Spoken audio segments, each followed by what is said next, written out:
नमस्कार मित्रांनो, मराठीतील एक लोकप्रिय अभिनेत्री म्हणून ऋतुजा बागवे हिला ओळखलं जातं। आजवर ऋतुजाने नाटक, वेब सिरीज अशा विविध माध्यमातून प्रेक्षकांचं मनोरंजन केलं आहे। ऋतुजाने नुकतेच एका मुलाखतीत मी एक वाईट अभिनेत्री आहे, मला कोणत्याही सिनेमात कास्ट करू नका असे अभिनेत्री ऋतुजा म्हणाली। परंतु ऋतुजाने असे का म्हटले असे अनेकांना प्रश्न पडलेच असतील।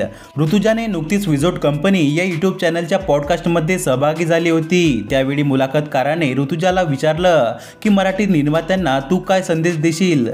त्यावर ऋतुजाने उत्तर देत म्हणाली की मी एक अत्यंत वाईट अभिनेत्री आहे, त्यामुळे मला कोणत्याही सिनेमात कास्ट करू नका असं ऋतुजा म्हणाली। तुम्हाला वाटलंच असेल की ऋतुजा असं का म्हणाली, तर या पॉडकास्टमध्ये एक गमतीचा भाग म्हणून हे प्रश्न विचारले गेले होते। त्यावेळी ऋतुजाला मुद्दाम खोटं बोलायचं होतं। त्यावेळी खोटं बोलताना ऋतुजा गमतीत हे उत्तर दिलं। तर मित्रांनो, तुम्हाला ऋतुजा बागवे ही अभिनेत्री आवडते का? आम्हाला कमेंट करून नक्की सांगा।